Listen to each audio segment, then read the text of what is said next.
Babe, sigurado ka ba di mag-belt ate mo sa akin? Nandito ko. Hindi ko rin sigurado, pero mas maganda na to. Nasabi ko rin naman sa kanya na nakabuntis na ako. Ipapakilala kita. Lalakasan ko yung loob ko. O gusto mo bumalik muna ako dun sa kaibigan ko? Di na, dito ka. Pag nandun ka, nakakahiya rin. Siyempre, nakikitira ka ron. Para sampay naging lalaki ako, at ako yung tatay ng magiging anak natin. Kung hinahayaan lang kita ron, magpapakalalaki ako, papakilala kita kay ate. Ano na may iniisip ko, basta sure ka. Oo, ako bahala ron. Eh, na si ate. Ate, ito po si Ira.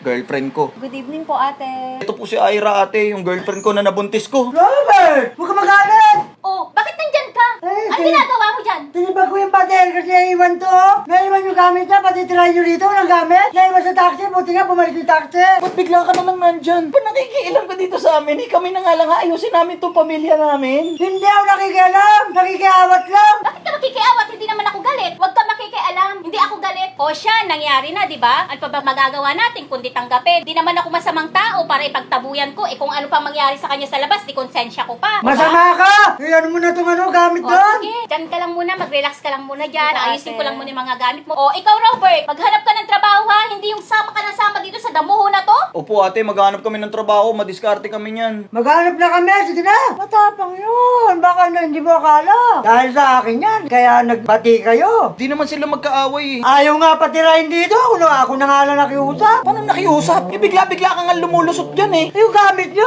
anong bibisan yan? Eh, ba't nasa iyo kasi yung gamit niya? Eh, naiwan nyo sa taxi. Oh, at least pwede ka na muna dito tumira, ha? Yes, babe. Oo, basta tutulong-tulong ka na lang sa bahay. Tsaka ako, maghahanap ako ng trabaho. Ito, oh, may sahod din kami sa tambay. Didiskarte pa kami niya ni Balong. Di ba, Balong, sasama mo ko? sasama Mag-a-apply ko. tayo. Mag-a-apply tayong trabaho, di ba? mag-apply tayo.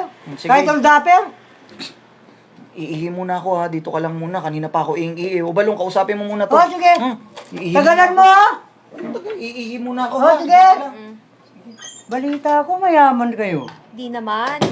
Hindi, mayaman daw kayo. Nagsabi.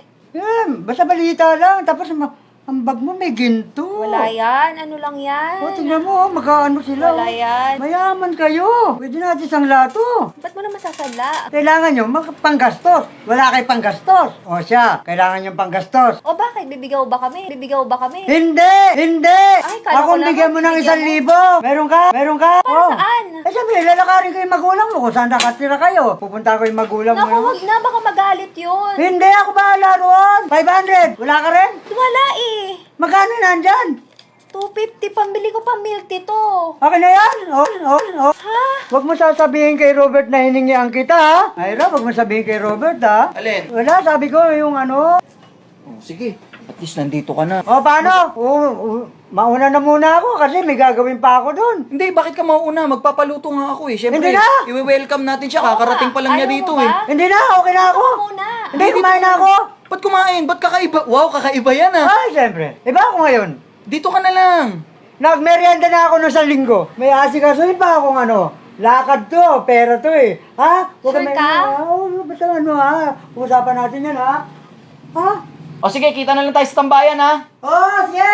Huwag kang mag-alala, babe ha. Makakadiskarte kami. Yung kaibigan ko na yun, si Balong, mukha lang talagang ganun yun, pero mabait yun. Sobrang lupit nun, madiskarte yun. Naku, sobrang diskarte ka. Hiningan ako ng 250. Ha? Oo. Una nga, hininga sa akin 1,000. Sabi ko, anin niya? Siya daw, bahala sa mama ko. Pupuntahan niyo doon si mama. Pang milk tea ko pa nga yun, sabi ko sa kanya, pero kinuha niya. Bakit ka nagbigay ng 250 kay Balong? Eh, akala ko ba tropa mo yun? Oo nga, pero kahit tropa namin yun, hindi namin makontrol yung kaburuotan nun. Kahit sila Kaloy, kahit sila Boboy, hindi makontrol yun. Bakit ka nagbigay ng 250? Oto-oto ka ba? Eh, tropa mo eh. Eh, kahit tropa ko. Diyos ko, wala na nga akong pera. Yun na nga lang yung pera ko. Pati ba naman asawa ko, Balong? Balong!